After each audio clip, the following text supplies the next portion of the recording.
Amén y amén. Enviamos un saludo muy especial a toda nuestra audiencia que se encuentra en las redes, que se conectan en este momento para recibir también la palabra. Dios añada sabiduría y conocimiento a través de lo que Él nos va a hablar en esta oportunidad. Quiero hablar en esta oportunidad, hermanos, aprovechando que estamos enfocados en el tema de la familia, hablar sobre un tema que lo he titulado Familias Invencibles. ¿Cómo se titula el tema de hoy? Familias Invencibles. ¿Cuántas familias invencibles hay en este lugar? Por la fe declaramos que así es, en Cristo Jesús. Familias invencibles. Y quiero que hagamos lectura en esta mañana de un salmo que en la práctica judía antigua se leía en los matrimonios. Cuando se hacían las ceremonias nupciales en la cultura judía, generalmente se leía el Salmo 128. Es un salmo que evoca consejo, pero también evoca un deseo de bendición para las familias. Permítanme leerlo, por favor, en la Nueva Traducción Viviente. Usted puede seguir allí en pantalla la lectura. Y dice la bendita palabra del Señor: qué feliz es el que teme al Señor, todo el que sigue sus caminos. Gozarás del fruto de tu trabajo. Qué feliz y próspero serás. Tu esposa será como una vid fructífera, floreciente en el hogar. Tus hijos serán como vigorosos retoños de olivo alrededor de tu mesa. Esa es la bendición del Señor para los que le temen. Que el Señor te bendiga continuamente desde Sión. Que veas prosperar a Jerusalén durante toda tu vida. Que vivas para disfrutar de tus nietos. Que Israel tenga paz. ¿Cuántos dicen amén a esta palabra? Diga conmigo: recibo esta bendición para mi hogar. La clave para poder ser familias invencibles, según este salmo, es aprender a temer al Señor. Que seamos familias temerosas del Señor. Quiero comenzar delineando el camino al éxito en la vida familiar y definiéndolo con 5 valores. Por favor, escríbalos. Y esta semana, si puede, imprímalos con letras grandes y hágale dibujitos bien llamativos y ubíquelos en partes clave de su hogar. 5 palabras importantísimas para delinear el camino al éxito en la vida familiar. Número 1, el amor. Ya lo sabía, pastor. El amor. ¿Sabe que estamos viviendo tiempos donde se está perdiendo el amor entre los miembros de la familia? ¿Sí lo sabían? Y lo que está reinando en los hogares, lamentablemente, son las riñas, las amarguras, los odios. Se están detectando que las más pésimas relaciones humanas están aflorando en el seno de los hogares. Donde más se están destruyendo las relaciones son en los hogares, en las familias. ¿Por qué? Porque está acabándose el amor, está escaseando. Palabra número 2, el servicio. Tenemos que activar ese chip. Todos los miembros de nuestra familia somos llamados a ser siervos los unos de los otros. Y los primeros siervos deben ser ¿quiénes? ¿Quiénes? Los padres. Porque nos acostumbramos solamente a dar órdenes a nuestros hijos. Y resulta que ellos también son personas que tienen sentimientos, que también tienen necesidades. Y ellos también necesitan de nuestro servicio. Entonces aquí el asunto tiene que ser equilibrado. Todos debemos desarrollar la facultad del servicio. Número 3, la honestidad. La honestidad. Si hay algo que hay que inculcar en nuestros hijos, es que ellos entiendan que ante todas las cosas lo más importante es que exista la verdad. Que no se acostumbren a mentir, que no se acostumbren a tapar, a tener secretos. En muchas ocasiones nosotros eso es lo que le decimos a nuestros hijos. Es preferible que tengan la capacidad de decir: fallé, me fue mal en esta en el caso por ejemplo del estudio, me fue mal en esta materia, perdí este quiz, es preferible que vengas y nos digas y miraremos a ver cómo fortalecemos esa debilidad, y no que de pronto guardes ese secreto y tarde o temprano termine papá o mamá enterándose por otro medio, y ahí sí entonces la cosa se pone cruel. La honestidad es fundamental en las relaciones, especialmente entre el esposo y la esposa. Ser honestos, ser francos, ser transparentes, porque la honestidad es lo que nos permite también ser íntegros.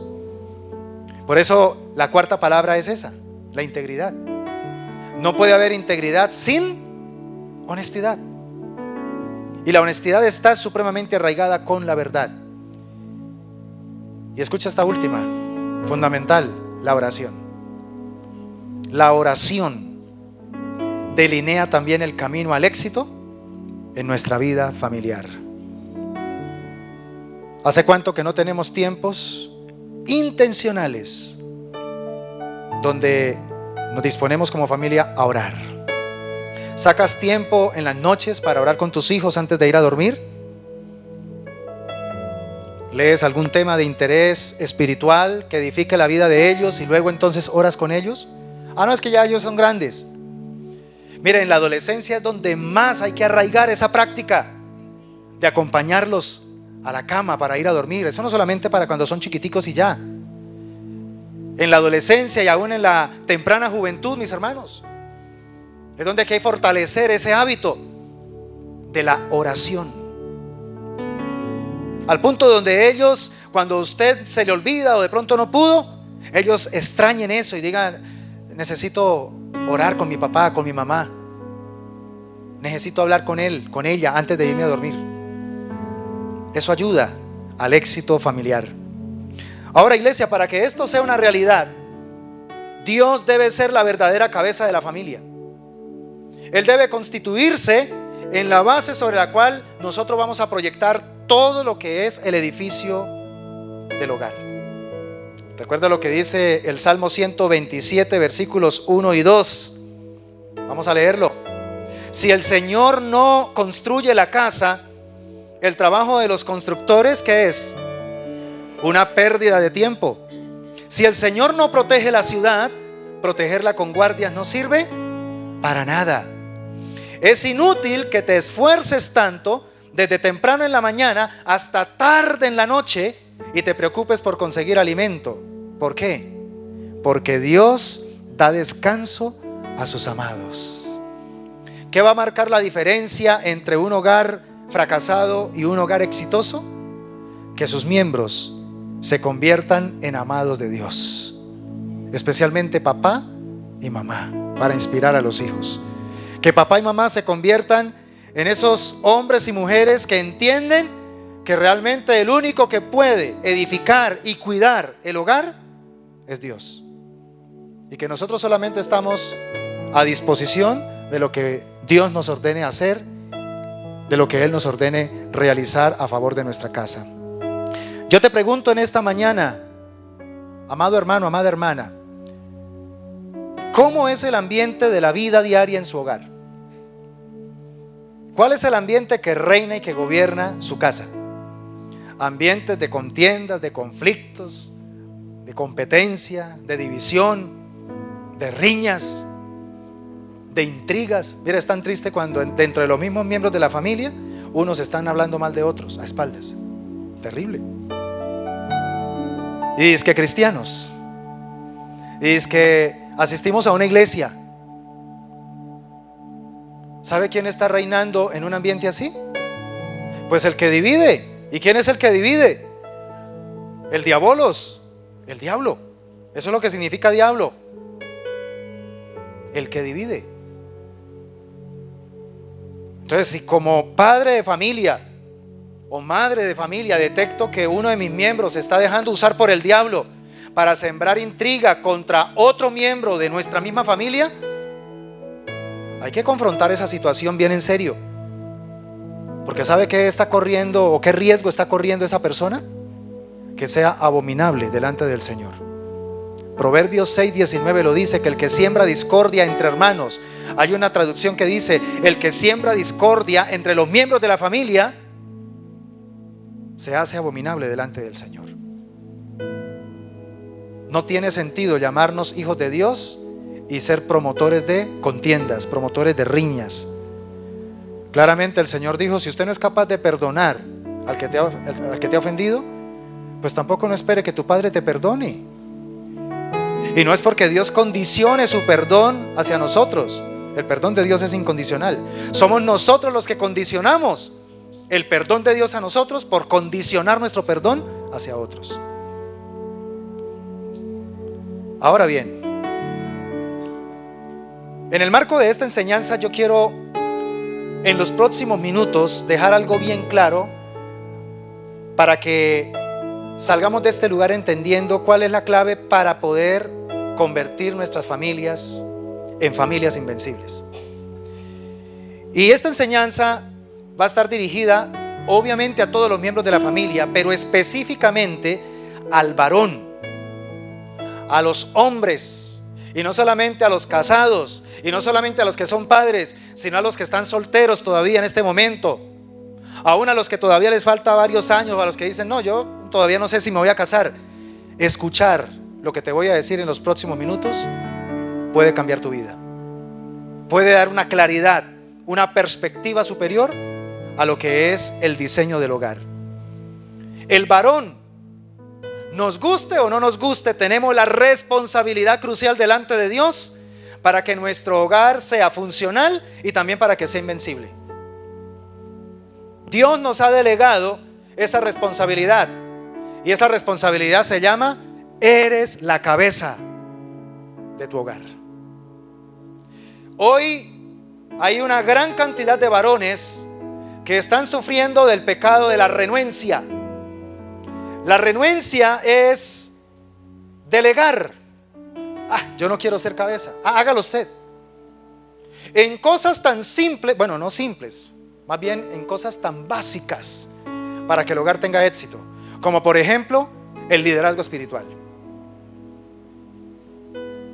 Está tan de moda escuchar hoy día en hogares cristianos hombres que para poder lavarse en las manos como Herodes empiezan entonces a lisonjear a sus esposas diciéndole: mire, ore usted, que es que Dios a usted sí la oye.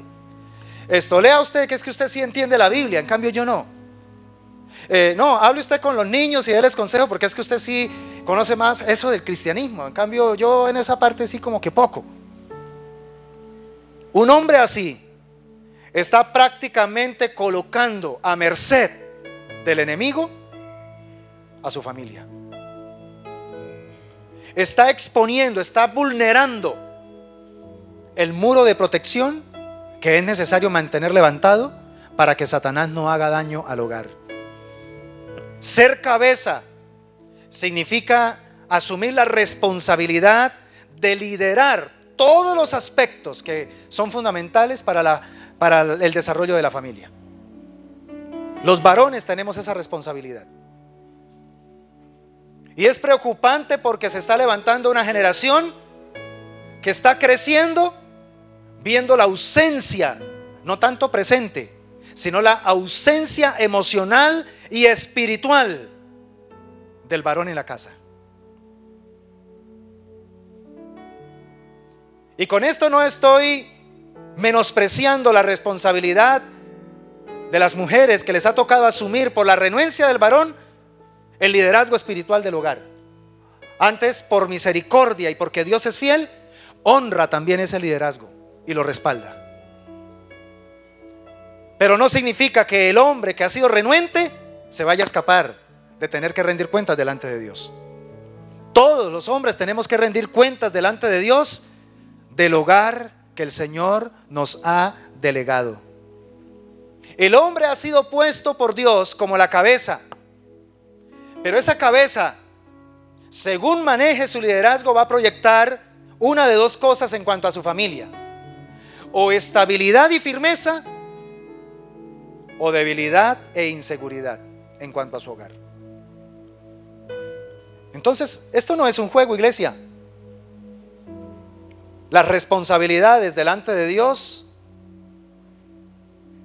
son realmente muy, pero muy importantes, porque un día sobre eso Dios nos va a pedir cuentas. ¿Qué hiciste con el rol de ser cabeza en tu casa? ¿Qué hiciste con el liderazgo que te delegué? ¿Qué sucedió? ¿Qué fruto me entrega? Por eso quiero que pongamos hoy la lupa en esta oportunidad sobre cómo se conduce un esposo sabio en su hogar. ¿Cuántos quieren ser esposos sabios? Oh. ¿Cuántos quieren ser esposos sabios? Claro que sí, debemos ser. Ahora voy a preguntarle a las mujeres, ellas sí nos ayudan, nos apoyan más. ¿Cuántas mujeres aquí desean que sus esposos sean sabios? Ah, yo sabía.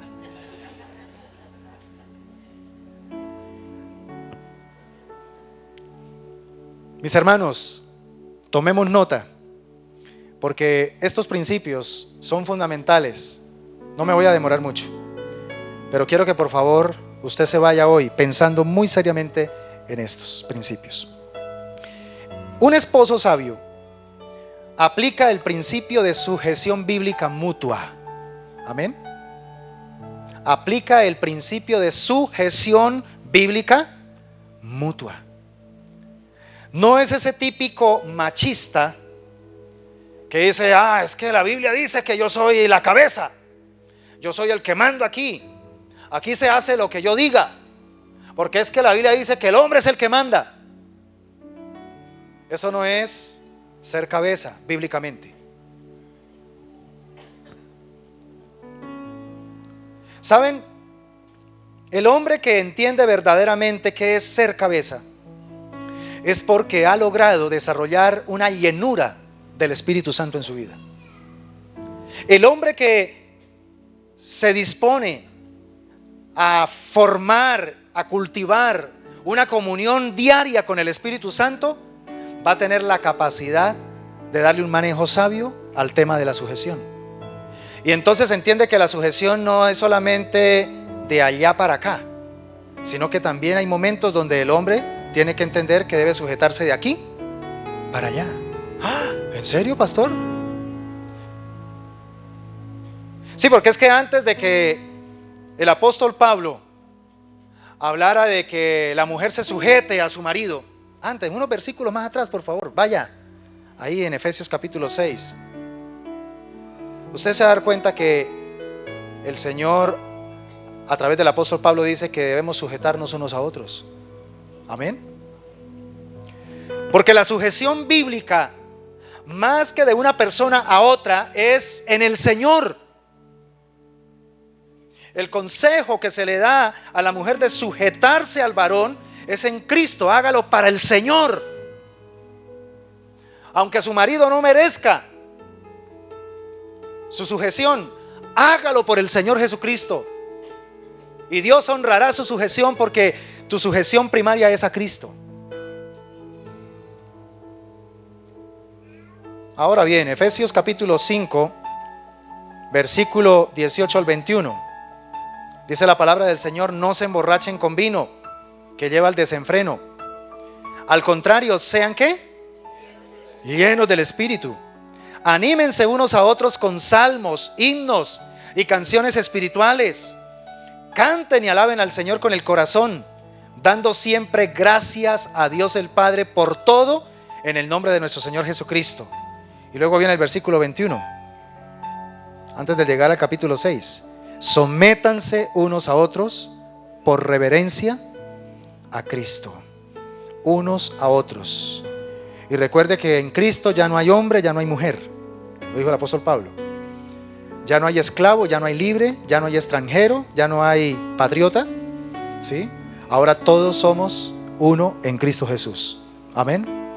Y esa sujeción entonces debe darse primariamente en Cristo. Cuando el Espíritu de Dios llena nuestra vida, entonces nos llena también de sabiduría, tanto al hombre como a la mujer, para darle manejo al tema de la sujeción. Al tema de la sujeción. Y entonces una mujer llena del Espíritu Santo entiende y comprende que como su anhelo es que su hogar funcione, ¿va a qué? Va a respaldar a su esposo. y va a promover el liderazgo de su esposo. Y entonces también el esposo, al ver que su esposa se enfoca en ser obediente, en ser ayuda idónea, entonces también va a promoverla, no va a pisotearla, no va a anularla. Por el contrario, va a empezar a darle más valor a sus consejos, a su sabiduría, y realmente la va a adoptar como esa ayuda idónea que el Señor le ha entregado. Y ahí entonces es donde empieza a darse la sumisión mutua, porque entonces ambos son supremamente humildes para reconocer sus flaquezas y detectar cómo el otro, Dios lo dotó de esa fortaleza para mi debilidad, y entonces terminamos siendo un equipo invencible.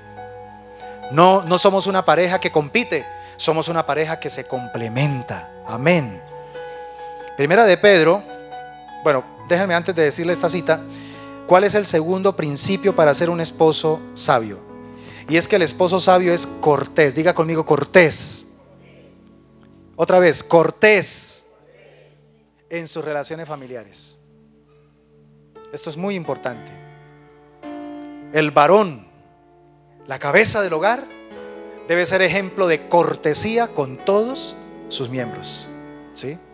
Y esto entonces ataca frontalmente a la tendencia mal enfocada del primer principio que acabamos de hablar. Porque entonces cuando se mal enfoca el principio de ser cabeza, entonces también se fortalece el ser petulante, el ser fuerte, impositivo, y es que entonces ya los hijos hasta le tienen miedo para hablarle, la esposa también ya le tiene miedo para dirigirle la palabra, ¿sí? Y entonces los miembros de la familia confunden miedo o confunden respeto con miedo. Y no tienen nada que ver lo uno con lo otro. Dios no quiere que le tengamos miedo. Dios quiere que le temamos. ¿Y sabe qué es temor? Profunda reverencia. ¿Y por qué profunda reverencia? Porque somos conscientes de la presencia de Dios en nosotros. Y ahí hay sabiduría. Entonces, es cortés en sus relaciones familiares.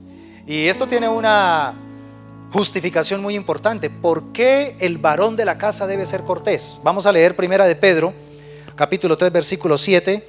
Esta cita quiero que la leamos en la Nueva Versión Internacional. Dice la palabra: de igual manera, ustedes, esposos, sean comprensivos en su vida conyugal.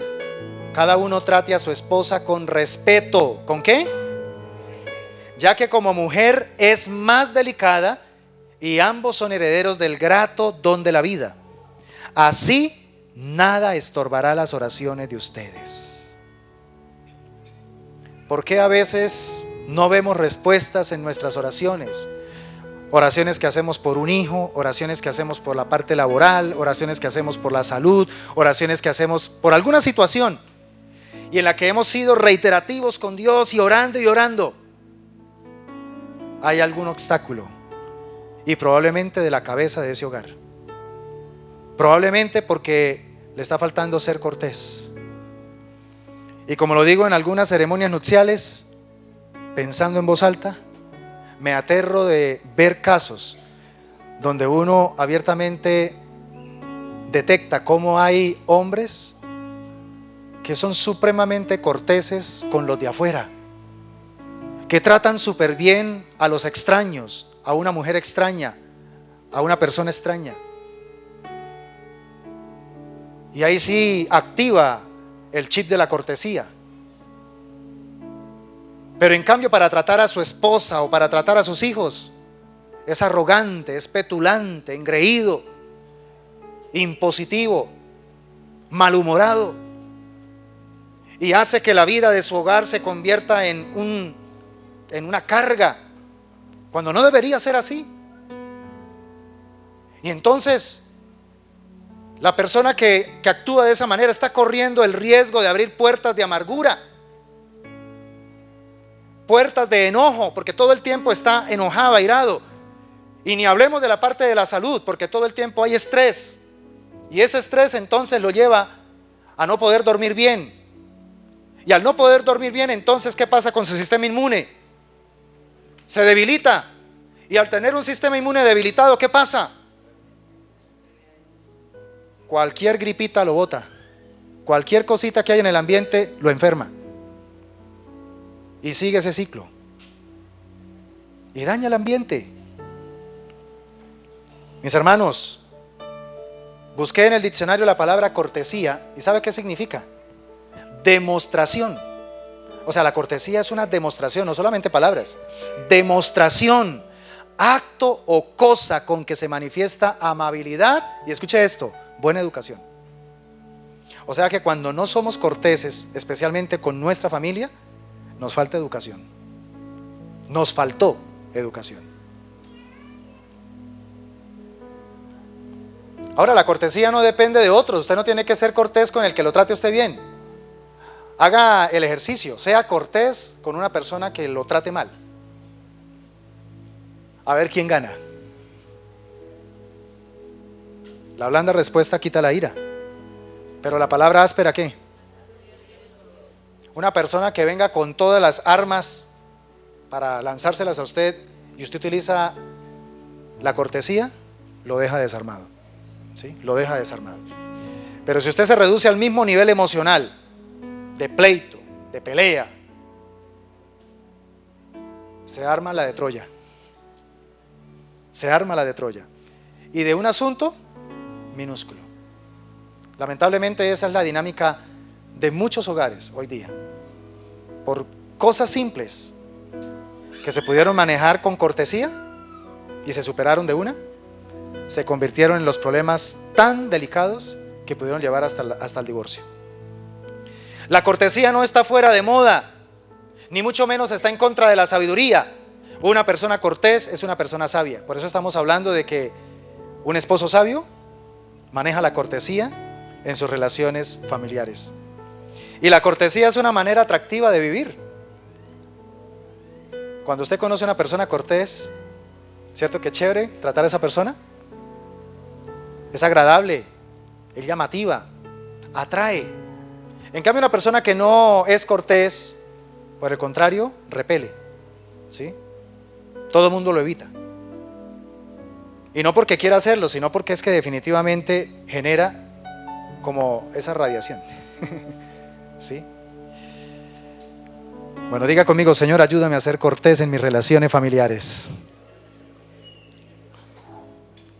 Dígale allá a su vecino, aproveche y échele la puya, dígale que Dios nos ayude a ser corteses.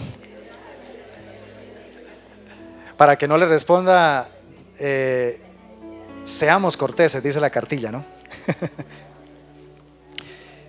Escucha este tercer principio que practica un esposo sabio, o que hace que un esposo sea sabio, para convertir a su familia en invencible. Vive de motivos honorables. Un esposo sabio vive de motivos honorables. Por ejemplo, el hombre sabio, el esposo sabio, honra a su esposa supliendo sus necesidades. Digan amén, mujeres, aprovechen. Yo sé que hoy día, con todo esto del feminismo, pues las mujeres hasta se sienten ofendidas, no todas, ¿sí? Las que están bajo esa sombra, bajo esa sombrilla, esa influencia antibíblica, no les gusta, porque entonces es querer hacerlas creer que ellas no pueden ser autosuficientes. No se trata de eso. Ustedes pueden y mucho más que nosotros. Pero qué lindo que los hombres no perdamos ese deber bíblico de proveer para nuestra casa, ¿sí? Que se lo delegó Dios específicamente ¿a quién? Al varón. Ah, que las mujeres también lo pueden hacer, claro. Y gloria a Dios por las que lo pueden hacer. Y hoy día, por la situación, se necesita que ambos puedan proveer. Pero eso no significa entonces que porque ella provee, entonces el hombre ya listo, hágale usted y defiéndase.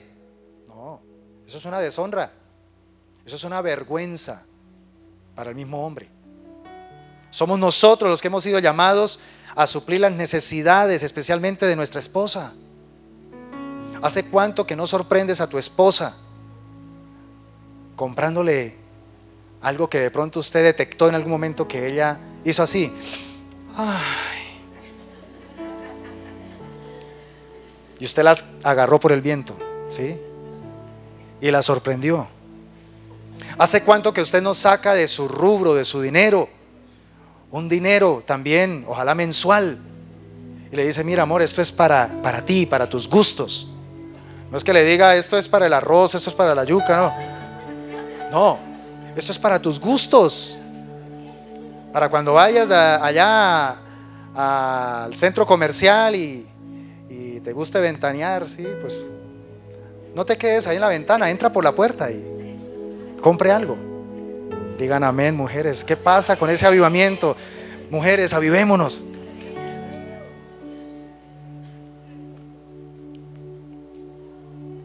Eso hace no solamente que la mujer se sienta feliz, eso nos hace a nosotros muy felices. ¿Sí o no, varones?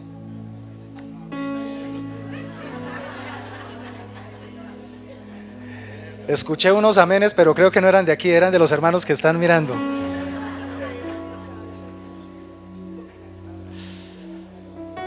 Entonces, un motivo honorable que tiene un esposo sabio es velar por las necesidades de su esposa. Pero escúchame, dignifica la vida de sus hijos proveyendo lo que necesitan. Y escúchenme por favor, no solamente sus hijos necesitan zapatos, ropa, estudio, pago de pensión, pago de salud, alimento físico. Sus hijos también necesitan ¿qué?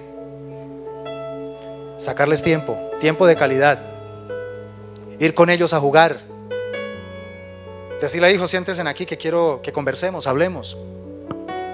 Quiero contarles una historia de lo que me sucedió hace unos años y les puede servir a ustedes. Cosas como esas. Eso también es proveer para lo que ellos necesitan. Hay hijos que en este momento lo menos que necesitan es un regalo físico. Ya tienen muchos. Hay hijos que lo que están necesitando en este momento es a papá. Ahí, su presencia. Que estén cerca. Yo quedo aterrado, hermanos, y son lecciones que a diario el Señor me envía. De cómo los hijos llegan a anhelar profundamente, impresionantemente, la presencia de los padres. Y especialmente la del papá. No sé si es tan marcado de parte de los hijos hacia el padre porque saben que mamá siempre está ahí. Ella es incondicional. Entonces hay una seguridad en el hijo, en la hija, en cuanto a mamá. Y por eso ellos no tienen temor. Mamá está siempre ahí. Pero hay algo con respecto a papá. Y es que ellos tienen un sufrimiento, un añoramiento. Eso es lo que yo llamo añoramiento paternal. Añorar es desear con sufrimiento. Por eso añoramiento es diferente a deseo o a anhelo. Añorar es querer algo, pero mientras espera que llegue usted sufre, usted llora, usted se desespera. Y eso es lo que a veces uno nota en los hijos. Papá, si tú sientes o detectas eso en tus hijos, cáptela. Pare el camión. Deje de estar haciendo lo que siempre está haciendo y que le va a seguir produciendo los mismos resultados y dedíquele tiempo a su hijo, a su hija. Dedíquele tiempo. Después ellos se lo agradecerán. Ayer pasábamos con Samuel y con Hannah en una parte del centro comercial. Ellos son citadinos. Yo recuerdo que a la edad de 1 año y medio, amor, fuimos a San Gil, a la casa de mi papá, y llegamos, y al poco tiempo ya de bajar maletas y todo, Samuel con 1 año y medio cogió el celular y empezó a caminar así como un loquito, y de pronto se le acerca a la mami y le dice, mami, aquí no hay internet, aquí no hay internet. Eso nos marcó. Y él no es que extrañe mucho la casa de mis papás, ¿sí? Su lugar favorito cuando vamos a San Gil es al Hotel Guarigua, Mundo Guarigua, ¿sí? Allá sí hay internet. Y ayer cuando estábamos caminando por uno de los lugares del centro comercial, me impactó lo que me dijeron. Ay, me gusta venir acá. Y yo le dije, ¿por qué? Digo, es que tengo muy bonitos recuerdos. Y empezaron a contar algunas cositas y yo digo, wow, recuerdos de cuando tenían 2 años. Impresionante, recuerdan cosas de 2 años, hasta de menos. Y Dios usa el tiempo que uno dedica con ellos, lo usa para poder marcar cosas, ¿sí?, que van a quedar para siempre. ¿Saben por qué? Porque los primeros años de nuestros hijos son ese barro impresionable, ese barro que está dispuesto para que lo que usted quiera marcar ahí, queda. Y después de que se seque ese barro, permanece para siempre. Y la mejor manera de impresionar a nuestros hijos con cosas positivas que les queden el resto de la vida es a través del tiempo, dedicándoles tiempo. Es que yo casi no lo saco porque es que cada vez que salgo con ellos me toca por lo menos unos 200,000 pesos. ¿Quién dijo? La culpa es suya. A nuestros hijos los educamos de que a ellos les encanta ir, por ejemplo, a Jumbo, a Éxito, a todo eso, y la parte favorita, juguetes. Y engorden el ojo, mijos. Al principio, mi esposa es testigo, al principio, por ahí, una o dos, ¿cómo se llama eso? Berrinches, 1 o 2 berrinches. Y después les trancábamos y les decíamos no. Entonces no volvemos a venir aquí. El propósito de venir es para que ustedes disfruten la salida con nosotros. Y de paso, pues miren, de tiempo en tiempo, Dios los bendecirá con un juguetico, claro.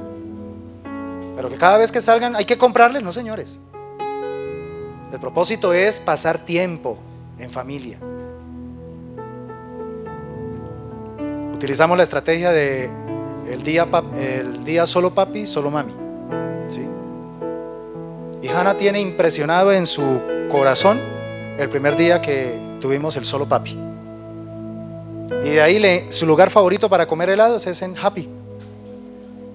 Porque ella recuerda ese momento en que su papá le dedicó a su hija. Y como le decía cosas, yo sé que no se acuerda de nada de lo que le dije, pero se acuerda que mientras yo le decía muchas cosas, ella disfrutaba su heladito. Pero recuerda ese momento. Son motivos honorables, mis hermanos. Pero a veces malgastamos el tiempo. Utilizando el tiempo es para estar regañándolos y nos volvemos policías y todo el tiempo creemos que nuestra labor es todo el tiempo decirles lo que no deben y lo que deben hacer. Sí, esa es parte de nuestra labor. Pero hay otra parte fundamental. Nuestros hijos llegan después y se van primero. ¿Qué hace que yo le decía en el espejo al Señor? Ay, Señor, cuando me des a mi hija. Yo de soltero anhelaba tener una hija. Yo fui muy dulce con las niñas pequeñas.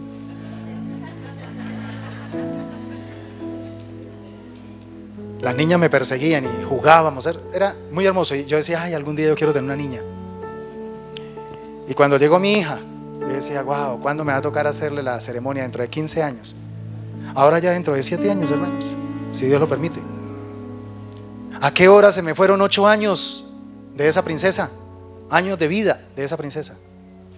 8 años, Samuel 10 años, ya va a entrar, ya está en la preadolescencia. Y ya empieza a mostrar los destellos de lo que se viene. Aleluya. Pero no hay que esperar hasta que llegue la adolescencia. ¿Para qué? Para mirar a ver qué hacemos. No, preparémonos, hermanos. Y aprovechemos cada etapa, aprovechemos cada momento de la vida de nuestros hijos, porque cada momento es único. Llegan y después se van. Y lo único que va a quedar es lo que usted logró imprimir en el corazón de ellos. Y de paso, pues en el suyo. Nosotros tenemos unos fotoálbum. Todavía usamos eso, imagínense. Imprimimos unas fotos de momentos importantes. Y a los niños les fascina, de tiempo en tiempo, cuando ven que el papi se pone ahí a limpiar los libros y todo. Papi, présteme mi fotoálbum. Y lo mismo la niña. Y se sientan en sus camas y empiezan a navegar en todos esos recuerdos. Cada dibujito que me hace Hannah, cada dibujito o escultura que me hace Samuel o a la mami, algunos los tenemos pegados ahí en la pared de nuestro cuarto, otros están bien guardaditos, porque son recuerdos que cuando uno los mira, brotan vida, alegría. Eso es vivir. Entonces aprovechemos, mis hermanos, Aprovechemos, porque si no entonces estaremos haciendo lo de los incrédulos, hasta peor que los incrédulos. Mira lo que dice 1 Timoteo 5:7. Encárgales estas cosas para que sean intachables. El que no provee para los suyos y sobre todo para los de su propia casa, entendiendo que provisión no es solamente plata, ha negado la fe y es peor que un incrédulo. Por eso es que dentro de las cosas honorables que hace un esposo, es que también le da importancia a la herencia espiritual.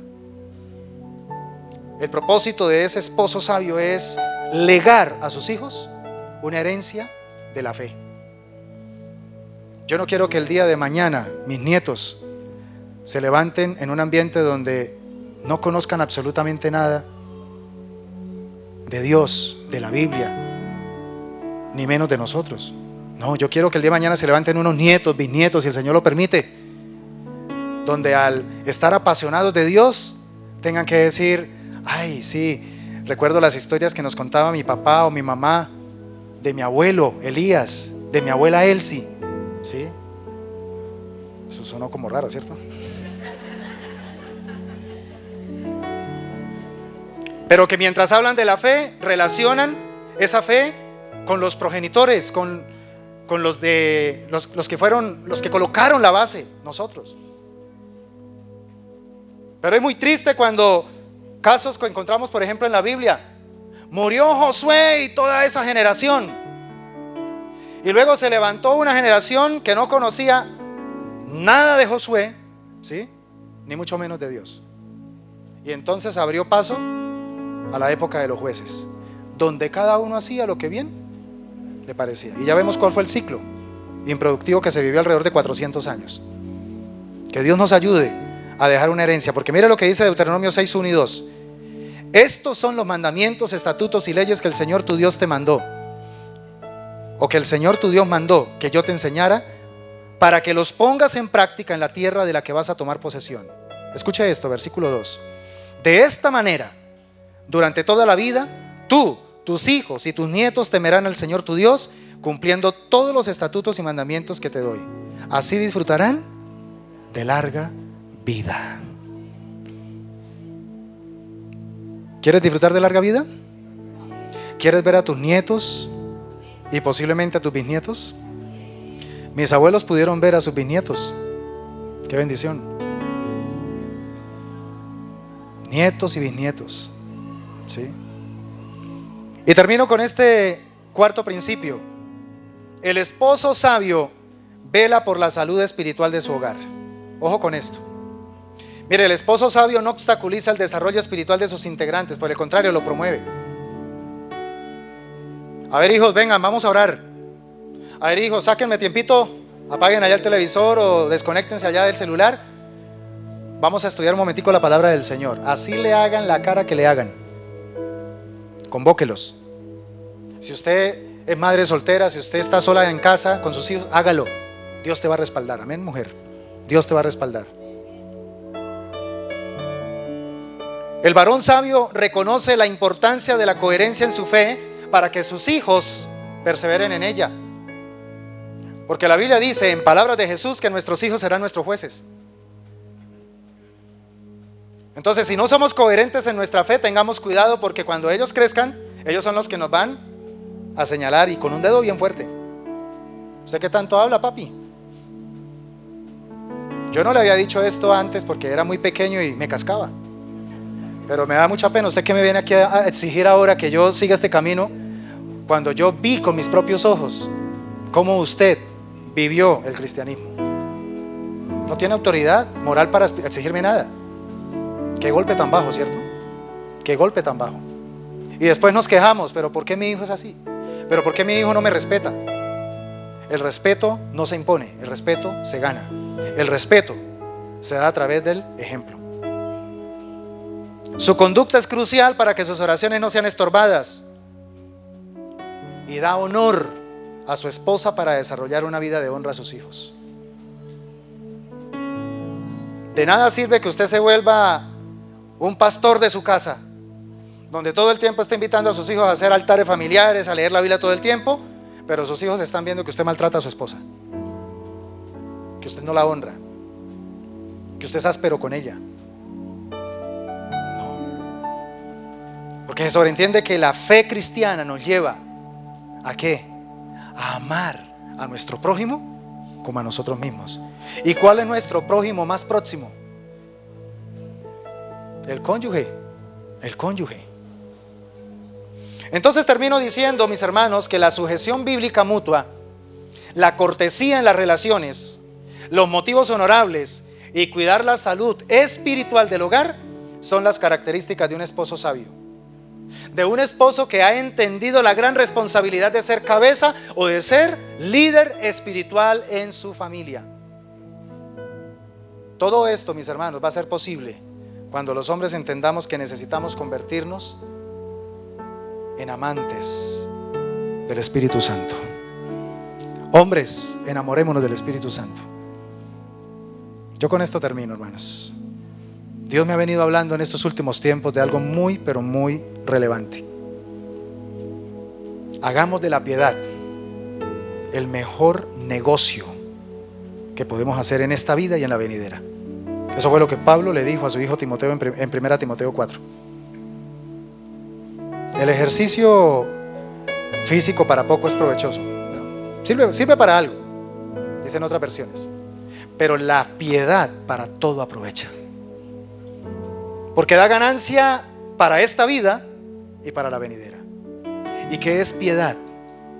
Piedad es ser capaces de llevar una vida que realmente agrade a Dios. Una vida que se conforma al diseño de Dios. Donde empezamos a darle prioridades a lo que Él dice y no lo que nosotros queremos imponer. ¿Cuántos quieren llevar una vida piadosa de aquí en adelante? Pidámosle la ayuda al Espíritu Santo de Dios. Cierra tus ojos, por favor. Espíritu Santo, te bendecimos. Recibimos, Señor, con humildad esta palabra. Recibimos, Señor, con sencillez y solicitud tu consejo. Estamos urgidos de recibir una llenura del Espíritu Santo. Necesitamos fortalecer, Señor. Necesitamos fortalecer nuestra vida espiritual. Reconocemos que hemos bajado la guardia como cabeza y como líder de nuestra casa. Reconocemos, Señor, que hemos dejado de ser vigías. Reconocemos que nos hemos dejado distraer por otras cosas que el enemigo ha querido colocarnos frente a nuestra nariz, frente a nuestros ojos, para que perdamos de vista lo más importante y así el enemigo tenga oportunidad de atacar a los nuestros. Hoy, a través de la palabra, nos vuelves a recordar que nuestro llamado es a convertirnos en esposos sabios para convertir a nuestra familia en una familia invencible. Solo cuando hay un hombre que asume con responsabilidad el rol de ser cabeza, de ser líder en su hogar, le hará entender al enemigo que es un hogar que no será fácil de atacar. Porque cuando un hombre se pone en la brecha, cuando un hombre se pone en la posición para la cual Dios lo delegó, tiene todo el respaldo de Dios. Dios lo respalda, Dios lo ayuda, Dios le da sabiduría, Dios le da gracia, Dios le da entendimiento, le da estrategias. Adiestra sus manos para la batalla y sus dedos para la guerra. Pero cuando un hombre se vuelve renuente y delega lo indelegable, abre puertas para que el enemigo lance dardos y afecte a los que más ama. Señor, hoy a través de la palabra quiero pedirte, por favor, que especialmente a los varones que estamos aquí presentes, los varones que nos están viendo, que están recibiendo esta enseñanza, seamos despertados a esta realidad. Salgamos de ese espíritu de sopor y estupor y tomemos la decisión de ponernos en la brecha e invoquemos la ayuda de Dios y anhelemos la llenura del Espíritu Santo para poder empezar a encaminarnos en una vida de sabiduría y no dejar seguir pasando el tiempo que es tan valioso para impresionar el corazón de nuestros hijos. Mi amado Dios, oro en esta mañana para que tu palabra, la que ha sido entregada, pueda generar un impacto de avivamiento, de despertar, un impacto de cambio, un impacto donde tomemos decisiones, Señor, donde no nos conformemos con lo que hasta ahora hemos logrado, sino que entendamos que hay mucho más por invertir, por hacer, por trabajar, por realizar a favor de nuestra familia. Y máxime que nos encontramos en un tiempo donde la familia está siendo frontalmente atacada, donde la familia está siendo el blanco directo del enemigo para ser destruida. Permítenos, Señor, como iglesia, levantarnos en el diseño de Dios, y especialmente los varones, salirnos de ese silencio de Adán y empezar a asumir nuestros roles, a asumir nuestras responsabilidades, a ponernos al frente de la batalla, dejar la cobardía y ser esos varones esforzados y valientes, que dependemos no de nuestras fuerzas, no de nuestras estrategias y sabiduría, sino que dependemos del Espíritu Santo de Dios, porque no es con espada, ni es con ejército que se libra esta batalla a favor de la familia, es con el Espíritu Santo de Dios. Declaramos en el nombre de Jesús que esta palabra no volverá vacía. Esta palabra cumplirá tu propósito en nuestros hogares, en nuestros corazones y en nuestra descendencia. En Cristo Jesús. Amén y amén. Gloria al Señor.